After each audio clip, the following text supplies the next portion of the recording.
Hi there, my name is Dr. Liz Fleming, and I'm an assistant professor at the University of Wisconsin-Madison School of Medicine and Public Health in the Department of Family Medicine and Community Health.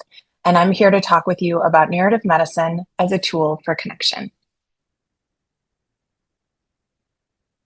My objectives for our time together today are to define narrative medicine and narrative competence, to describe the benefits of narrative medicine and expressive writing, and to discuss tools that you could use for using narrative medicine to connect with yourself and with others.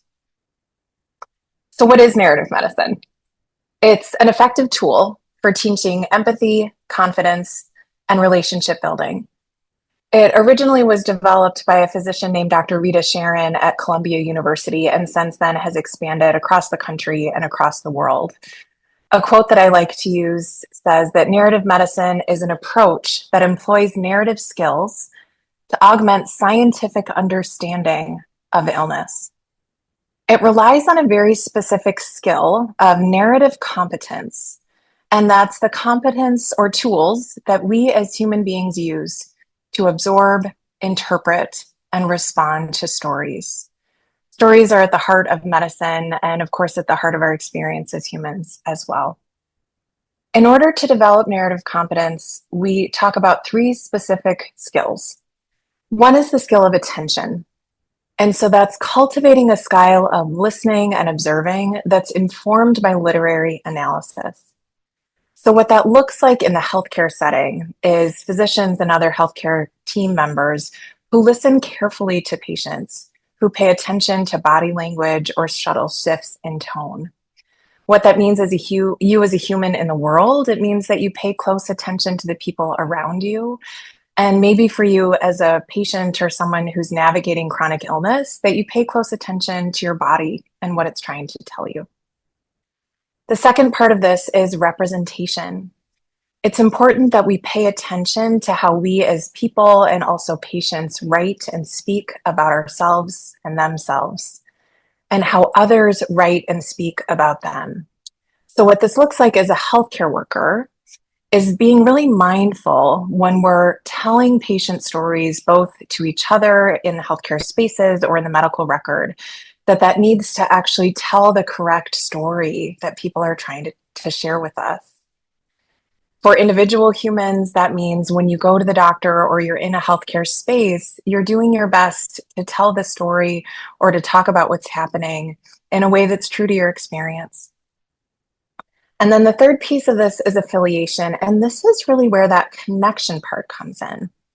So in narrative medicine, we seek to use stories to deepen empathy, improve compassion, and support intrapersonal relationships.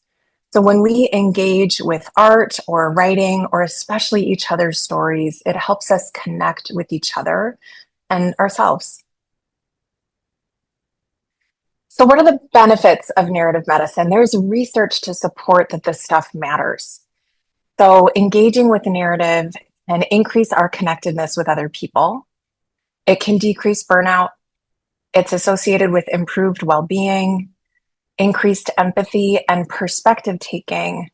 I think this one's really important. It also can reduce our implicit and explicit prejudice and bias. And especially for those of us who are dealing with chronic illness, it can help us become more comfortable with uncertainty. So narrative medicine practices, what does this look like? So ideally, narrative medicine is taught or learned or explored in a group setting over time. So in an ideal world, you would be with a group of other people for a series of times where you would meet together. Doesn't always work out that way, but a typical narrative medicine session has three parts, and each part is designed to help develop those three skills that we talked about of attention, representation, and affiliation. The first part of a session or engaging with narrative medicine would be to spend time with a piece of writing or artwork, and that would be to practice something called close reading. And again, this is the skill set of paying close attention to something. So notice word choice, noticing shading in a painting, all of these subtle or sometimes obvious things that matter. When we practice paying attention to writing or art, it helps us practice paying attention in the rest of our life. The second part is representation. And so that's responding to a writing prompt. And most people write. Some people will do this as sort of doing a different type of creative process, so drawing or painting or those things. And it's important that the prompt has something to do with the conversation or the piece that you've already looked at together. So we talk about writing in the shadow of the text. Actually have colleagues who will wait to come up with the writing prompt until the conversation of the first part of the session is done, which I'm not quite bold enough for. But a common thing that I'll like to use as a starting point is write about a time when. There are tons of writing prompts available on the internet. You can come up with your own. I often find that shorter is better, but lots of ways to think about writing prompts. And then the third piece is really the key. And again, this is this affiliation part. And so you invite other people to share, or you share what you wrote or created. And then you talk as a group in a supportive way about whatever that was. It's really tempting to talk about content, right? So it's really tempting to say, oh, I had that experience too. That's okay. But it's actually more powerful to focus on the work itself. And so what are the themes? What word choices jumped out at you? What's the structure? Was there a beginning, middle, and end? What might it tell you or relate to the topic at hand? One thing that I often like to return to is, I noticed X, or this particular thing really jumped out at me or struck me. So where can you do this? If you have a group of people that you might be able to bring together into a space, that could be a beautiful thing. So maybe you could spend some time reading or looking at artwork with other folks, talk about it with a friend or a family member. Journaling clubs are becoming a thing through the work of Suleika Jo Quad, although maybe other folks have been doing this too. But maybe bring a group of people together to read something and just write in community, be in the same space together. Columbia University does have monthly free grand rounds and also online workshops that you can join without paying anything. And again, I mentioned Suleika Jo Quad already, but she has this beautiful online community called the Isolation Journals that I follow, but there are lots of online communities. So look for one of those. And then the other thing to know is that while narrative medicine is best practice in community, you can also practice these skills by yourself. So often that looks like expressive writing or journaling. And journaling actually has data also. So folks who journal, and it depends on the study. So sometimes it's regular journaling, sometimes it's even 1 or 2 times where you sit down and write. But journaling is associated with fewer illness-related visits to the doctor, improved immune system functioning, lower blood pressure, better lung function, better liver function, fewer days in the hospital, improved mood or affect, which is sort of the mood that we can recognize in other people, sense of well-being, and fewer mistakes from work, if that's important to you. So how could you integrate narrative medicine or expressive writing into your day? You could set a timer for 3, 5, or 10 minutes and write something. It's important to silence your inner editor. It's really easy when we're writing to make it perfect or to want it to be perfect, and that actually really defeats the purpose. So for some of us, it's easier to write longhand on a physical piece of paper. Sometimes I'll actually record a voice memo. That can be easier for me as a storyteller, or sometimes writing on a laptop can work well too. If writing into an open-ended prompt or in an open-ended way is intimidating, maybe use a structure. 6-word stories, a haiku, which is that 5-7-5 thing maybe you learned in elementary school, or a 55-word story. You could consider a 100-day project. So that's an idea where you choose something creative to do every day for 100 days. Sometimes accountability helps us. This comes from a Yale professor named Michael Beirut, but has sort of taken hold in a lot of communities. And then I'd like to offer you a 3-question journal prompt that was developed by a physician named Rachel Naomi Remen, who's done a lot of work in curriculum development, especially for medical students. And this is the following 3 questions. What surprised me today? what touched my heart, and what inspired me today. I'm just going to leave you with a poem. This is one of my favorites for narrative medicine because I think it relates to a lot of parts of healthcare and community. And I'm going to read it. Wild Geese by Mary Oliver. You do not have to be good. You do not have to walk on your knees for 100 miles through the desert repenting. You only have to let the soft animal of your body love what it loves. Tell me about despair, yours, and I will tell you mine. Meanwhile, the world goes on. Meanwhile, the sun and the clear pebbles of the rain are moving across the landscapes, over the prairies and the deep trees, the mountains and the rivers. Meanwhile, the wild geese, high in the clean blue air, are heading home again. Whoever you are, no matter how lonely, the world offers itself to your imagination, calls to you like the wild geese, harsh and exciting, over and over, announcing your place in the family of things. Thanks for listening.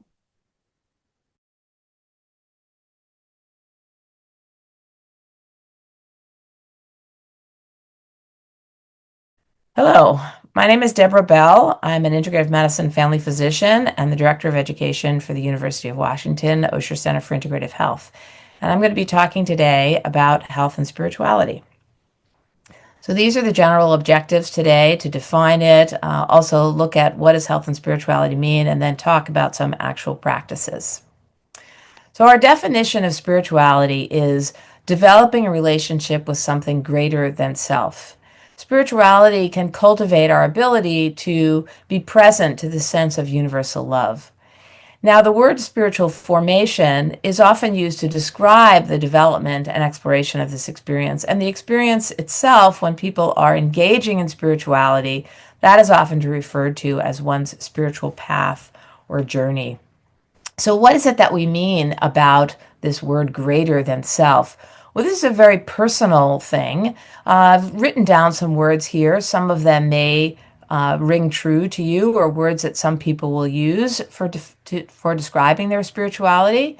But again, it really can mean something that is just personal for you. And what makes it complicated is that as humans, we really are mostly engaging in the material world and this physical sense of things that we can see and touch. But the spiritual realm, and with spirituality, it is an experience, and it's not something that we can reproduce using our senses of physical senses. However, it is that experience then that gives us this hint of something other than ourselves is working in the universe. So with that in mind, we don't have much time for this presentation, but I'm just giving you an opportunity at another time or for a few seconds here to just take a moment to reflect on these two questions. Have you had an experience you might consider spiritual? And do you see yourself being on a spiritual journey in your life? Sometimes when we have these definitions, it helps us to reconsider these questions. So what does spirituality have to do with health? We have this title of health and spirituality. Well, we know that when people have a sense of spiritual well-being, this is closely linked to having better coping skills in general, faster recovery in terms of health issues, and just a general higher quality of life. So the benefits really can be a general overall respect for the body once we have this connection of something greater.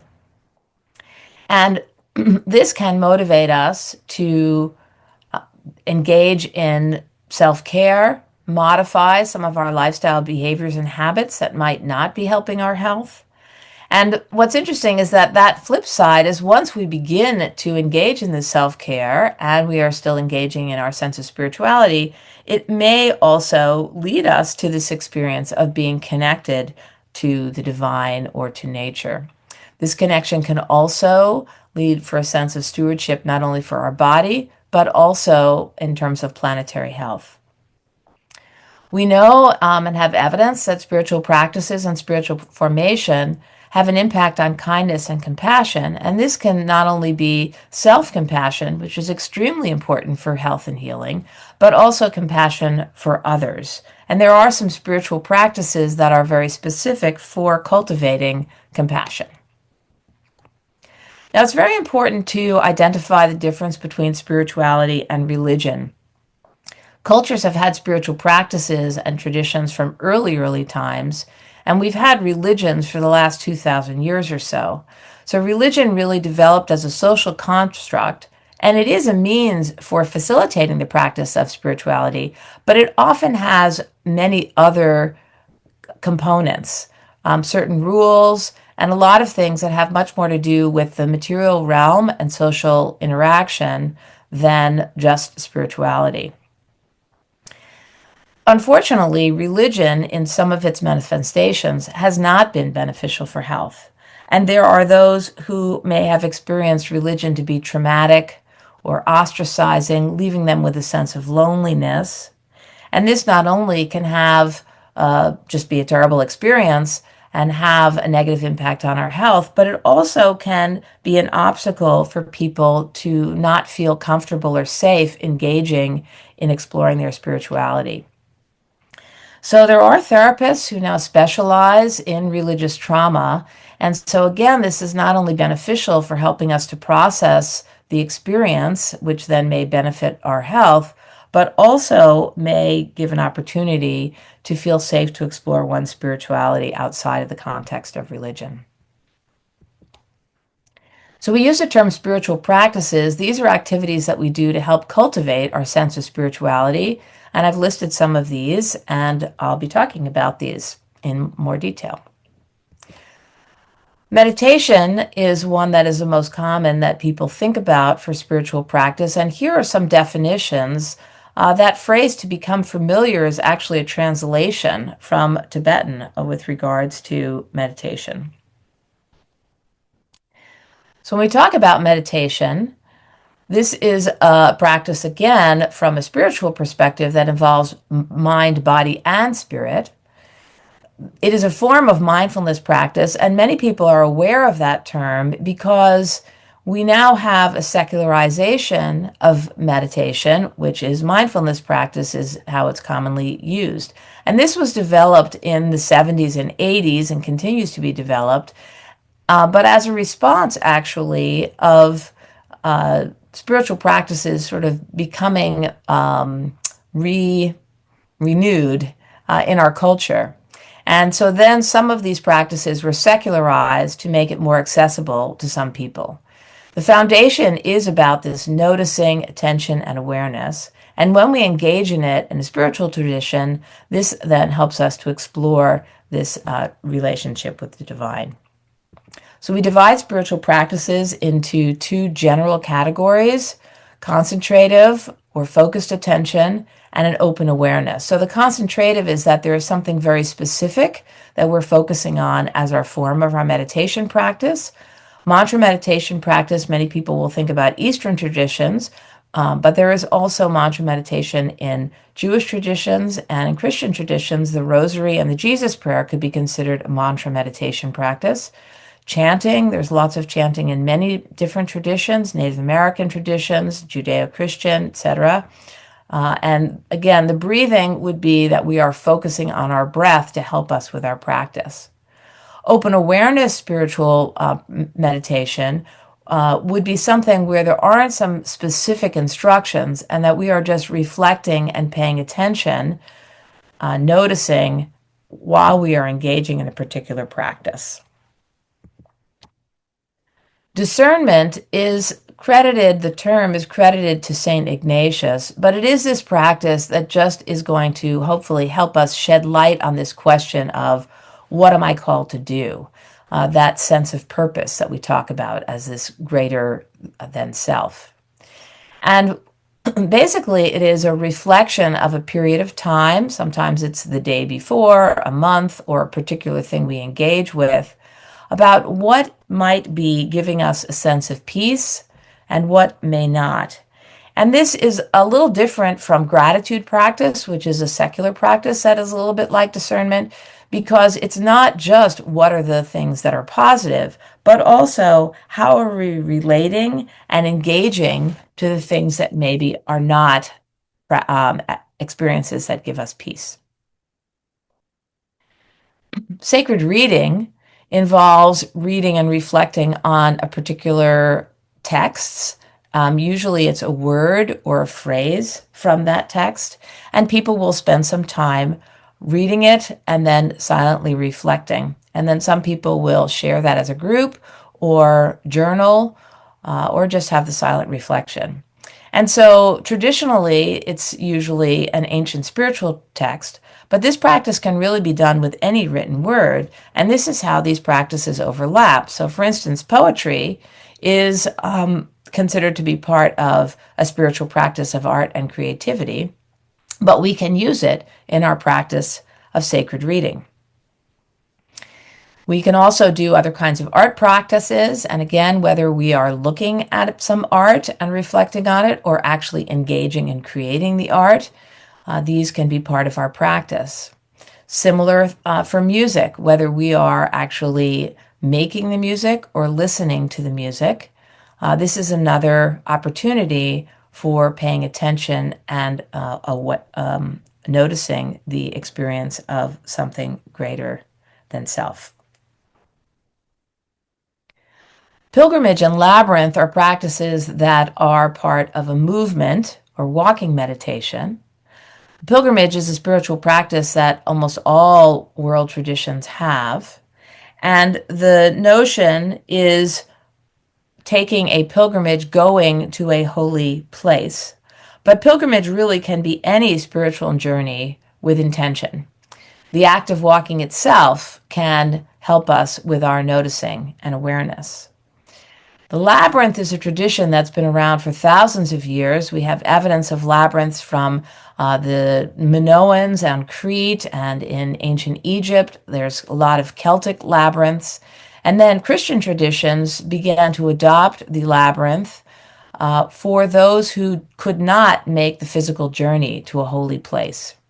And the labyrinth is not a maze, but is a winding path to use for reflecting on moving towards the holy, then spending some time in the center that represents the holy, and then walking out of the labyrinth, taking that experience with one out into the world.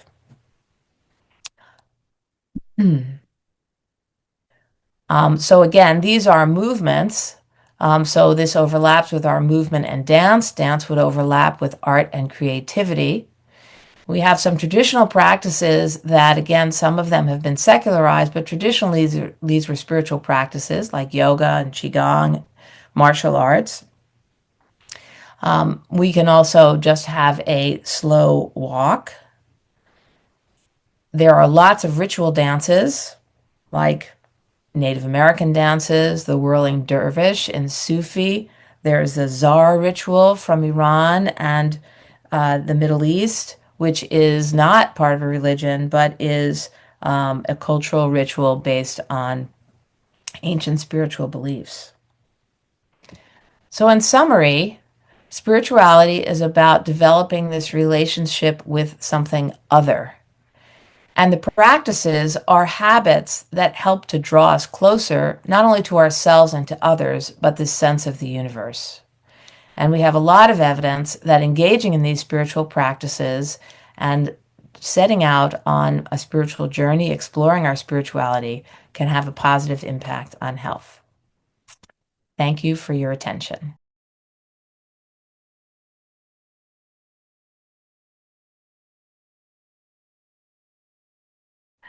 My name is Christine Vatovec, and I am the Planetary Health Lead at the Osher Center for Integrative Health at the University of Vermont. And what is planetary health as this planetary health lead? So just briefly, we know that the things that humans are doing to the environment have a cost for the planet as a whole. We're seeing that through climate change, global environmental changes like pollution, biodiversity loss. But what we're really interested in here is what is the flip side of that? How does the health of the planet actually link to our health? very basically, there's kind of this trajectory that we can see. There's a human activity that leads to some sort of environmental outcome, and then that impacts human health. And we can see these both as positive and negative activities. So, for example, a positive activity would be regenerative agriculture or agroecology, where people are working with the soils and working within systems for food production that promote the health of the soil, really support flourishing pollinators in the ecosystem, and produce really nutritious foods. And those things all lead to happy, healthy people. On the flip side, we can see some activities like industrial agriculture and clear cutting of forests, the removal of petroleum products, mining and such, burning, incinerating garbage and waste, and allowing different wastes to go out into the water systems. Pesticides that are needed in industrial agricultural systems, single occupancy vehicles, the ways that we have designed our lives, our systems for transportation and food production, and the commoditization of goods. All of these types of activities can harm the environment, leading to air pollution, water pollution, to the primary things that we see. And then those types of changes where we no longer have access to clean air, clean water, healthy ecosystems, those all lead to ill health. We see this both in terms of some of the things that are linked to increased incidence of chronic diseases, chronic illnesses, but also thinking about some of the things that are caused by climate change, in particular, things like heat illness and increased incidence of Lyme disease and other vector-borne, tick-borne, mosquito-borne diseases, mental health challenges. So we can see these different trajectories, both positive and negative opportunities for humans to interact with the environment in ways that impact our health. So how does healthcare play a role in this? Well, first of all, we see that healthcare has to respond to all of those illnesses and provide care for people when they do come in ill. And on the flip side, the healthcare system itself has an impact on planetary health. So we see this in two key ways. One is through greenhouse gas emissions. So the United States, our healthcare system accounts for 8.5% of all greenhouse gases from the country. These can be split down into things like energy production, the ways that we heat and cool our healthcare buildings, but also things like the supply chains for pharmaceuticals or medical equipment that is developed and produced in far-off countries, shipped here, used here, and then disposed of, and the waste contributes to greenhouse gas emissions. Another thing is through pharmaceuticals, where we see when we consume pharmaceuticals, depending on the particular drug that we are taking, we will excrete that through urine and feces, and that becomes a contaminant in the water. We're seeing that 80% of streams, lakes, and rivers in the United States that have been tested are contaminated with pharmaceuticals.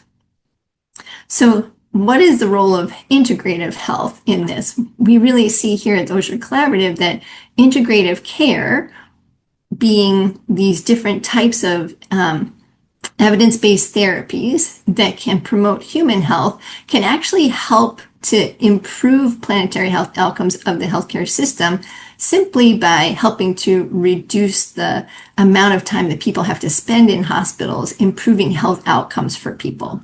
So a few different suggestions here, just thinking about lifestyle opportunities for people to engage, mind, body, yoga, meditation, biochemical therapies, things like probiotics or prescribed dietary supplements, things like massage, physical therapy, spinal manipulation are all biomechanical, evidence-based therapies, and bioenergetic therapies such as acupuncture and others.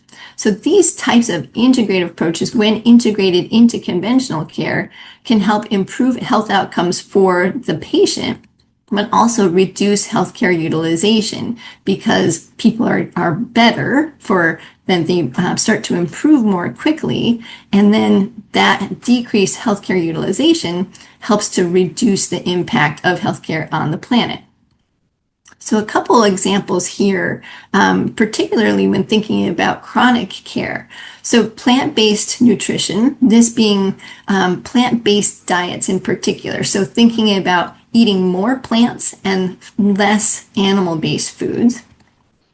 There's great evidence in several different areas, and I'm just going to show here a few of the recent systematic reviews of research are done by taking a large number of studies that have been completed on a particular topic, and researchers look through and try to find the key themes. Where are we seeing over and over that these things are working well, and in what capacity? How effective, how efficacious are they? And we see that with cancer, that a plant-based diet is associated with improved prognosis.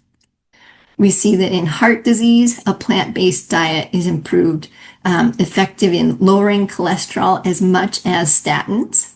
We see that plant-based diets help to treat heart failure and also support improvements in cardiac rehabilitation for patients. And then also in type 2 diabetes, we see that plant-based diets also have significant improvements with overall well-being, quality of life, emotional well-being, depression rates are lower. HbA1c levels are improved with plant-based diets. Weight is better controlled, and total cholesterol and the LDL cholesterols are improved with plant-based diets. In the terms of how does that help the planet? Well, when we eat a plant-based diet, we have lower carbon footprint of those different protein sources in particular. So we see at the top of this image the different carbon offsets or carbon emissions from meats compared to at the lower end here, all these different protein options that are plant-based. So just simply eating more plants is better for the planet and better for people. Another option is through mindfulness practices like meditation and yoga. Again, we see through some reviews, large-scale reviews, and clinical trials as well, that mindfulness-based stress reduction in particular can be just as effective as medications for treating anxiety. This is important because many folks who are experiencing chronic illness will have anxiety associated. And on the flip side for the planet, having a reduced reliance on pharmaceuticals through instead using things like mindfulness, integrating mindfulness into care, can again have that lower carbon footprint because of the medical supply chains for pharmaceutical production, but also having lower impact on pharmaceutical pollution in the environment. And finally, nature connection. So therapies such as forest therapy and also horticultural therapy as just a few examples. These things are also known to have improved outcomes for people who are suffering from long-term chronic conditions, both in terms of physiological outcomes, blood pressure, heart rate variability, but also psychological outcomes, mood, anxiety, depression. And in terms of the planet, having better connection with nature is something that in the planetary health world we see as a true benefit and a pathway toward helping overcome some of the negative consequences of human activity. And I will leave you with just a quote from a recent really key paper that was done by the Rockefeller Foundation and the Lancet, which is a leading medical journal globally, that human health and the health of our planet are inextricably linked, and our health really depends on flourishing natural systems. And in order to achieve those systems, we need to steward nature, and adding in here that healthcare has a role to play. And I look forward to years forward in conversing about these different connections.